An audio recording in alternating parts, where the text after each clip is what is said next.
महाराज की जय, बोले रामसा पीर की जय, बालाजी महाराज की जय। उपस्थित हमारी मेड़ता की एमएलए साहिबा इंदिरा जी, लोकप्रिय प्रत्याशी भाई लालचंद जी मूड साहब, छोटे भाई विश्वविद्यालय के जमाने के मेरे साथी और पूर्व आरएलपी के प्रत्याशी बलदेव जी सांग साहब, ओमकार जी बाली जी, रावतनाथ जी और पूर्व सरपंच साहब भोमनाथ जी, सम्मानित मंच, मौजूद बुजुर्गों, नौजवान साथियों, माताओं, बहनों, प्यारे बच्चों, सबसे पहले तो मैं आपको धन्यवाद दूंगा कि आप मुझे आशीर्वाद देने के लिए यहाँ सर्व समाज सब लोग यहाँ पधारे और मैं आपको विश्वास दिलाता हूँ, मेरी जहाँ भी जरूरत पड़ेगी पीठ दिखाकर नहीं भागूंगा, आगे खड़ा मिलूंगा, ये भरोसा मैं आपको दे रहा हूँ। मेरे पूर्व वक्ता बलदेव जी बाली जी ने और लालचंद जी ने पूरी बातें बताई। सरदार शेर पवनलाल जी लंबे समय तक राजनीति के अंदर रहे, मुख्यमंत्रियों के नजदीक भी रहे। अगर वो चाहते तो यहाँ खेत खेत सिंचाई का पानी आ सकता था, बिजली की व्यवस्थाओं में सुधार हो सकता था, 1,32,000 के 2 अलग से जीएसएस आ सकते थे, पीने का मीठा पानी आ सकता था, अस्पताल की व्यवस्था सुधर सकती थी, अलग से सरकार से विधानसभा क्षेत्र में कॉलेज आ सकते थे सरकारी। लेकिन दुर्भाग्य से उन्होंने ज्यादा काम नहीं किया और लोगों की आदत भी आप जानते हैं, एक बार कांग्रेस एक बार भाजपा, यह लगातार कांग्रेस जीती, भाजपा भी जीती। राजस्थान के अंदर जो दुर्दशा राजस्थान की हुई उसके जिम्मेदारी अगर कोई लेगा तो कांग्रेस और भारतीय जनता पार्टी जिम्मेदार है, जो अपराध में राजस्थान को 1 नंबर पर लेके चली गई। आज हमारे बच्चे सुरक्षित नहीं, हमारी बेटियां सुरक्षित नहीं, थाने तहसील एम्बुलेंस सुरक्षित नहीं। एक जमाना हुआ करता था 40-50 साल पहले कि गांव के बच्चे गांव में किसी गली मोहल्ले में चले जाते थे, तब ये नहीं देखा जाता था बच्चा किस जाति का है, बच्चा बच्चा है, उस बच्चे को दूध पिला के खिला के और उसके घर पे छोड़ के आते थे कि साहब हमारी गुवाड़ी मांग। और आज आप देखिए क्या, आज बच्चों को हर पल ध्यान रखना पड़ता है और बेटियों का विशेष रूप से दरिंदगी ऐसी चल रही है इस स्टेट के अंदर, देश के जिस तरह की खबरें पढ़ते हो दिल दहल जाता है। कौन रखवाली करेगा हमारी, और कितने ही अपराधियों के हौसले इससे बुलंद किए कि हमारे ढाणियों में जो रहवासी लोग हैं वो कहां से हर तरफ पुलिस का पहरा रखेंगे, पुलिस में भी आधे बेईमान बैठे पुलिस के अंदर, कौन सुरक्षा करेगा, रक्षा की भक्षक बन गए हम। असुरक्षित है राजस्थान के अंदर, कौन हमें सुरक्षा देगा। बीजेपी कांग्रेस को आपने देख लिया, इस उपचुनाव से राजस्थान में सत्ता का परिवर्तन नहीं होगा। अगर कांग्रेस जीती तो बयान आएगा कि भवनलाल की सहानुभूति की लेर चली भवनलाल जी की, और गहलोत कह देगा सोनिया को कि मेरा मामला ठीक है, अब सरदार शेर भी जीत गया, खूब जोर लगाने पार्टी में जीत गया। और बीजेपी जीती कह देंगे कि मोदी जी की हवा चल रही है, गुजरात जीत रहे हैं, वो जीत रहे हैं, ये जीत रहे हैं, ये सेमीफाइनल है, रेटो जीतेंगे। भारतीय जनता पार्टी ने 4 साल में राजस्थान में कोई आंदोलन खड़ा नहीं किया। कितने अपराध हुए कोरोना के अंदर, कितने लोग चले गए, कौन जिम्मेदार था लोगों के स्वास्थ्य को खराब करने के लिए? मोदी जी थे। इंटरनेशनल उड़ानों पर रोक लगा देते, कोरोना इस तरह नहीं फैलता, गहलोत जिम्मेदार था, ऑक्सीजन की व्यवस्था नहीं कर पाए, देखते देखते परिवार के परिवार उजड़ गए। लंपी में किस तरह गौ माता ने दम तोड़ा, गाय को राजमाता की बात कहने वाले बीजेपी के लोग सो गए और गायों से गांव खाली हो गए इस राजस्थान और देश के अंदर। सबसे ज्यादा लंपी से गौ माता ने दम तोड़ा। भाइयों, अभी जो हालात आप देखिए, अशोक गहलोत आज किस तरह बयान दे रहे हैं, आपने बयान देखा गहलोत का कि पायलट को किस तरह बोल रहे हैं, मुख्यमंत्री रहते कोई आदमी ऐसे बोले, इसे लगता है कि कितने फ्रस्ट्रेट है, कितने परेशान है। और पायलट मुख्यमंत्री बनना चाहता है, गहलोत रहना चाहता है। बीजेपी पार्टी बिना दूल्हों की बारात है। अब ये बताओ, किसी बारात का अगर दूल्हा ही नहीं होगा तो तोरण कौन मारेगा जाके? या तो 12 दूल्हे और एक वही पुरानी लुटेरी दुल्हन, 13 लोग हैं। इस राजस्थान के अंदर जातिवाद नहीं होता था, जब से वसुंधरा आई, जाट की बेटी, राजपूत की बहू, मेढ़ों की बुआ, मेघोलों की बांधी, गुजरों की समझन, देवालियों की ये लगती हूँ, मर्यादों की वो लगती हूँ।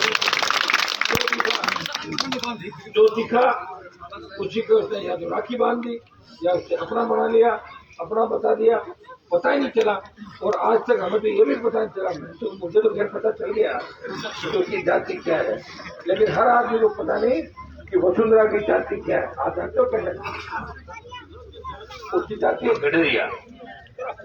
गडरिया जो पेड़ चलाता है, जैसे उसकी जो फार्म है ना उसमें गडरिया लेता है।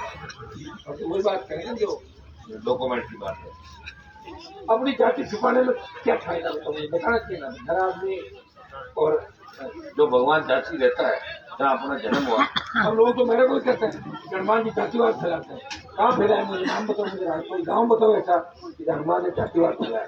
हाँ, जातिवाद कम कर दिया मैंने। जब ब्राह्मण बढ़िया आरक्षण मांग रहा था, उनके साथ राजपूत भी आरक्षण मांग रहा था, हनुमान बेनीवाल बोला कि आर्थिक आधार से इन सबको आरक्षण मिलना चाहिए। और को कुठाराघात हुआ, मैं बोला, और यह सिद्ध समाज की बहुत बड़ी संख्या है। सिद्ध हमारे ही भाई है।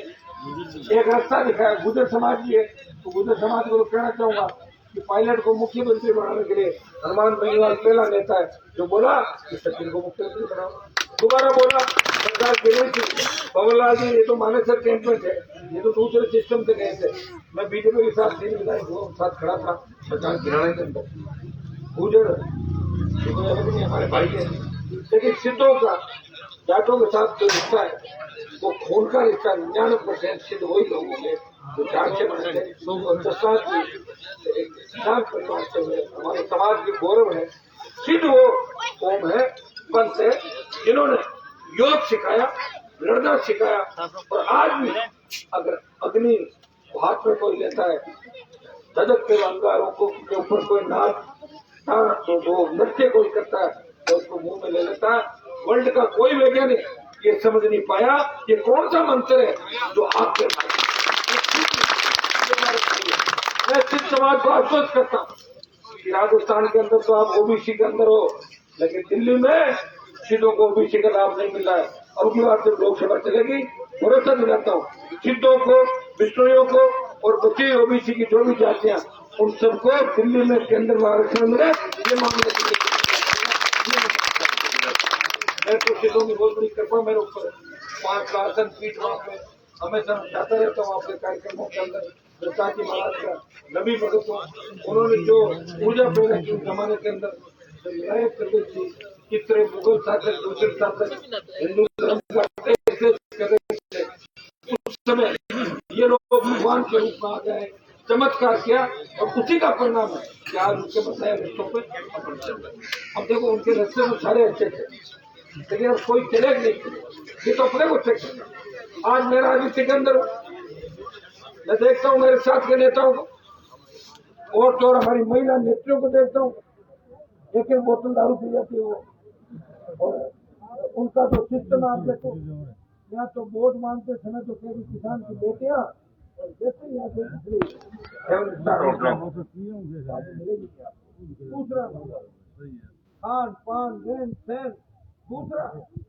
और बात तो करेंगे हमारे समाज की, समाज के अध्यक्ष बने हुए हमारे और बेटियां और पोतियां जा रही है दूसरे समाजों के अंदर। ऐसे कैसे चलेगा? फिर तो संस्कृति खत्म हो जाएगी। अरे अपने समाज की बेटी तो समाज में देते हैं नहीं देते हैं।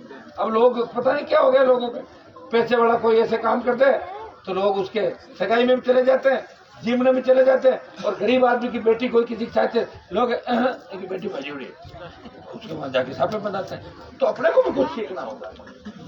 ये जो बड़े लोग जो समाज का नेतृत्व करते हैं वो अगर इस तरह की हरकतें करें, उनकी एंट्री गाँव के अंदर बंद करो।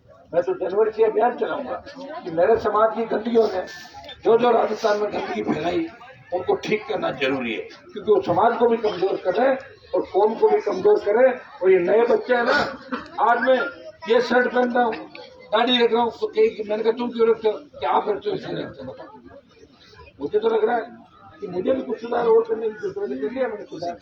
सिगरेट नहीं पीता, गुटखा नहीं खाता, दारू नहीं पीता, अंडा कभी नहीं खाया, शुद्ध सात्विक जो व्यक्ति होता है ना, जैसे आपके सिख होते हैं और जैसे हमारे हिंदू होते हैं, हनुमान बेनीवाल शुद्ध व्यक्ति है, जिसको किसी तरह का नशा नहीं। मुझे नशा एक ही चीज का है कि किसान कौम का अगर दुश्मन मुझे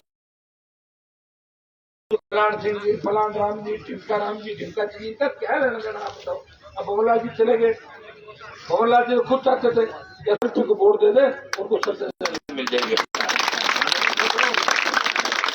भाइयों, देश का किसान जब तकलीफ में था, मेरा त्याग समर्पण आपकी तरह ही भी।